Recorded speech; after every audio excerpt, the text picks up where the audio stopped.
Doraemon की ये episode बहुत स्पेशल है दोस्तों, तो एपिसोड लास्ट तक देखना और डेली न्यू वीडियोस के लिए लाइक और सब्सक्राइब कर देना दोस्तों। एपिसोड की स्टार्टिंग में हमें एक कॉफी शॉप दिखाया जाता है। एक आदमी वहां पर कॉफी बना रहा था और नोबिता, जियान और सुनियो खिड़की के बाहर से कॉफी बनते हुए देख रहे थे। तो सुनियो बोलता है यहाँ की कॉफी बहुत अच्छी होती है और मैंने बिना शक्कर और दूध के पी थी। फिर हमें डोरेमोन और नोबिता को दिखाया जाता है। नोबिता उसे सारी कहानी बताता है। नोबिता बोलता है मुझे भी कॉफी पीनी है। डोरेमोन बोलता है कि क्या तुम भी बड़ा होना चाहते हो। फिर डोरेमोन एक बेस बदलने वाला गैजेट निकालता है। डोरेमोन बोलता है कि जब तुम इसे पहनकर किसी को देखोगे तो तुम उसका बेस ले सकते हो। फिर नोबिता डोरेमोन को कुछ देर के लिए देखता है और उस जैसा बन जाता है। उसके बाद वो अपनी कबर्ड में से एक पिक्चर एल्बम निकालता है जिसमें उसके टीचर का फोटो होता है। वो उसको कुछ टाइम के लिए देखता है तो अपने टीचर का बेस ले लेता है। नोबिता और डोरेमोन सीढ़ियों से उतर रहे थे कि उसकी मॉम नोबिता को देखकर चौंक जाती है क्योंकि वो सर के बेस में था। नोबिता अपनी टीचर की एक्टिंग करके बोलता है कि नोबिता बहुत अच्छा लड़का है और उसकी पॉकेट मनी बढ़ा देनी चाहिए। ये बोलकर वो वहां से चले जाते हैं। फिर हमें दिखाया जाता है कि नोबिता और डोरेमोन को रास्ते में उन्हें शिजुका मिलती है और बोलती है कि अच्छा हुआ सर आप मिल गए, मुझे एक क्वेश्चन समझ नहीं आ रहा। नोबिता बोलता है कि मैं बताऊंगा, अभी मैं थोड़ा बिजी हूँ। वो वहां से बाग के पार्क में आ जाते हैं और डोरेमोन बोलता है कि जल्दी से किसी और का बेस ले लो। तब नोबिता बेंच में बैठे एक आदमी का बेस ले लेता है और वहां से वो लोग कॉफी शॉप में चले जाते हैं। वो लोग कॉफी शॉप में मेन्यू देख रहे होते हैं, तभी वेटर आकर बोलता है कि हमेशा वाली कॉफी लाऊं। ये सुनकर वो दोनों थोड़ा चौंक जाते हैं और वही लाने को बोलते हैं। वो आदमी जब कॉफी बनाने जाता है तो नोबिता को बोलता है बेस्ट ऑफ लक। नोबिता और डोरेमोन को समझ नहीं आता कि वो वेटर बेस्ट ऑफ लक क्यों बोल रहा है। तभी एक लड़की आकर उन लोगों के पास आके बैठ जाती है और बोलती है तुमने मुझे बोलना था कुछ जरूरी बताने के लिए, और बोलती है कि मैं वापस गाँव जा रही हूँ हमेशा के लिए। जिसे सुनकर नोबिता बोलता है कि वो तो बहुत अच्छी बात है। ये सुनकर वो लड़की गुस्सा हो जाती है और वहां से चली जाती है। अब नोबिता गलती से उस लड़की का बेस ले लेता है क्योंकि वो लड़की को देख रहा था। तभी वहां पर वो आदमी आ जाता है जिसका नोबिता ने पहले बेस लिया था, और वो आदमी वो लोगों के पास आकर बैठ जाता है और कुछ कहना चाहता है लेकिन वो बोल नहीं पाता। अब उसके हाथ से रिंग गिर जाती है और डोरेमोन वो रिंग नीचे गिरते हुए देख लेता है। अब उसको समझ आ जाती है कि ये लड़का वो लड़की से प्यार करता है। ये सुनकर वो दोनों बहुत परेशान हो जाते हैं। तभी वो तीनों बैम्बू कॉप्टर की मदद से स्टेशन पहुंच जाते हैं। वो आदमी उस लड़की को समझ के गलती से ट्रेन में आ जाता है, लेकिन तभी उसे ट्रेन के बाहर अपनी दोस्त खड़ी देखती है। वो उसको प्रपोज कर देता है और यहाँ पर इनकी हैप्पी एंडिंग हो जाती है।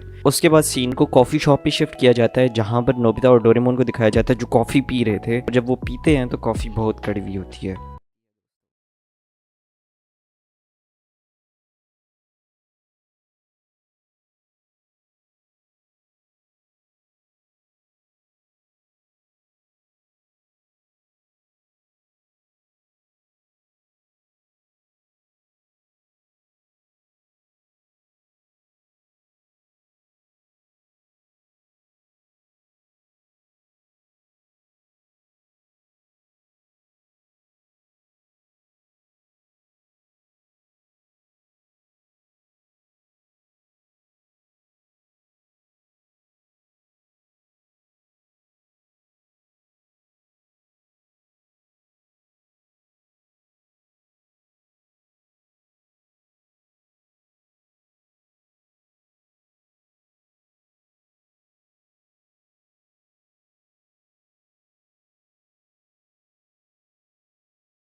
एपिसोड की शुरुआत में हम देखते हैं कि डोरेमोन अंदाजा लगा रहा होता है कि नोबिता के साथ कोई हादसा हुआ है। फिर नोबिता बोलता है कि आज फिर से मुझसे पैसे गिर गए। नोबिता बोलता है कि मेरे साथ ही ऐसा क्यों होता है। डोरेमोन उसे मोटिवेशन देने लगता है, लेकिन नोबिता बोलता है कि उसे सिर्फ अच्छे दिन चाहिए। तो डोरेमोन नोबिता को गुड लक पिल देता है। अगर नोबिता पिल खाकर किसी को छुएगा जिसके साथ कुछ अच्छा हुआ है तो तब नोबिता के पास भी गुड लक आएगा। नोबिता और डोरेमोन एक लड़के को देखते हैं जो बहुत खुश हो रहा था। तो नोबिता उसे पूछता है कि तुम्हारे साथ कुछ अच्छा हुआ है। तो वो लड़का बताता है कि मेरे पास ये घड़ी है जो मेरे डैड ने मुझे गिफ्ट की है। डोरेमोन तभी गुड लक पिल निकालता है और नोबिता को बोलता है कि ये खाकर उस लड़के को छू कर आओ। वो उसको छू कर आ जाता है। फिर हम देखते हैं कि नोबिता और डोरेमोन अपने घर वापस आ जाते हैं और देखते हैं कि नोबिता के अंकल आए हुए हैं। उसके अंकल नोबिता को पास बुलाते हैं और बोलते हैं कि मैं यूएसए गया हुआ था, तुम्हारे लिए वॉच लाया हूँ। फिर जब वो वॉच निकालते हैं तो हम देखते हैं कि वो एक सैंड ग्लास होता है। ये देखकर नोबिता बहुत उदास हो जाता है और डोरेमोन बोलता है कि अगर हम किसी को उसी वक्त छुएंगे जब वो खुश होता है तो तब ज्यादा गुड लक मिलेगा। नोबिता और डोरेमोन ढूंढने निकल जाते हैं जिसके साथ कुछ अच्छा हुआ हो। तभी उसे एक लड़का मिलता है, पर वो लड़के को देखकर लग रहा था कि वो बहुत उदास है। फिर उसे अपना एक दोस्त मिलता है जिसके साथ कुछ अच्छा हुआ था। वो बोलता है मुझे ड्रेन साफ करने के लिए बोला गया था पर मेरा दिल नहीं था। फिर जब मैंने किया तो मुझे एक डायमंड रिंग मिल गई। फिर उस रिंग के ऑनर ने मुझे 1 लाख रुपया इनाम में दिया। ये सुनकर नोबिता बहुत खुश हो गया और गुड लक पिल खाकर वो लड़के को छू लेता है। फिर हम देखते हैं कि नोबिता अपने घर के पास ड्रेन साफ कर रहा था। ये देखकर उसकी मॉम बहुत खुश होती है। थोड़ी देर बाद आकर डोरेमोन उससे पूछता है कि कोई मिला तुमको। तो वो डायमंड रिंग वाली स्टोरी सुनाता है। अब उसको ड्रेन साफ करने के बाद सिर्फ एक कॉइन मिलता है। ये देखकर नोबिता बहुत उदास हो जाता है। फिर डोरेमोन उस लड़के से पूछ के आता है कि तुम्हें डायमंड रिंग कब मिली थी। तो वो लड़का बताता है कि 3 साल पहले। डोरेमोन जाके ये बात नोबिता को बताता है और नोबिता बहुत गुस्सा हो जाता है। तभी वहां से शिजुका जा रही थी और वो बहुत खुश लग रही थी। नोबिता उसे पूछता है कि तुम्हारे साथ कुछ अच्छा हुआ है। वो बोलती है कि आज मेरे टेस्ट में 100 मार्क्स आए हैं और उसकी मॉम बहुत खुश है। नोबिता उसे छूने की कोशिश करता है लेकिन उसके हाथ गंदे होते हैं तो डोरेमोन उसे घर के अंदर लेकर चला जाता है। फिर उसकी मॉम तभी उससे पूछती है कि आज तो तुम्हारा टेस्ट था ना नोबिता, मार्क्स कितने आए हैं। नोबिता बहाना मार के अपने घर से निकल जाता है और बाहर आकर डोरेमोन को बोलता है कि उसके 0 आए हैं। डोरेमोन उसे बोलता है कि तुम्हें जल्दी से किसी को छूना होगा। फिर वो पार्क में हाथ धोकर शिजुका के पास पहुंच जाते हैं एनीवेयर डोर से। एनीवेयर डोर खुलता है तो हमें पता चलता है कि शिजुका उस वक्त नहा रही थी। शिजुका उसे वहां से भगा देती है तो नोबिता उसके घर के बाहर उसका वेट कर रहा होता है। फिर तभी जियान और सुनियो वहां आ जाते हैं और नोबिता को खेलने के लिए बुलाते हैं। इसके बाद सीन को प्लेग्राउंड में शिफ्ट किया जाता है जहां पर वो लोग मैच खेल रहे होते हैं। नोबिता बैटिंग कर रहा था लेकिन वो 3 बॉल्स में ही आउट हो जाता है। फिर नोबिता फील्डिंग करने लगता है लेकिन वो सही से नहीं खेल रहा था। जियान उसको बोलता है कि अगर तुम सही से नहीं खेलोगे तो मैं तुम्हें नहीं छोड़ूंगा। पर नोबिता को खेलना नहीं था क्योंकि उसको शिजुका के पास जाना था। तभी ऑपोजिशन टीम होम रन मार देती है और डोरेमोन बोलता है कि जल्दी से उसके बैटर को छू कर आ जाओ। नोबिता उसको हाथ मिलाकर कांग्रेचुलेट कर रहा था। तभी सुनियो और जियान ये देखकर गुस्सा हो जाते हैं और नोबिता को मारने के लिए उसका पीछा करने लगते हैं। वो लोग वहां से भागकर निकल आते हैं। तभी उन्हें रास्ते में शिजुका मिलती है और बोलती है तुम्हें मुझसे कुछ काम था क्या। नोबिता कहता है ये अच्छा मौका है, इसलिए वो शिजुका से हाथ मिला लेता है। डोरेमोन और नोबिता अपने घर वापस आ रहे थे कि उन्हें उनकी मॉम घर के बाहर खड़ी दिखती है। उनको नोबिता का छुपाया हुआ टेस्ट पेपर मिल जाता है और नोबिता को वो डांटने ही लगती है कि नोबिता के सर दौड़ते दौड़ते आ जाते हैं और बोलते हैं मैंने गलती से गलत मार्क्स दे दिए। फिर वो वहां से मार्क्स ठीक कर चले जाते हैं। नोबिता की मॉम अब मार्क्स देखकर बहुत खुश हो जाती हैं और एपिसोड यहाँ पर एंड हो जाती है दोस्तों। अगर आपको सनशाइन की भी एपिसोड की एक्सप्लेनेशन चाहिए तो सब्सक्राइब कीजिए दोस्तों।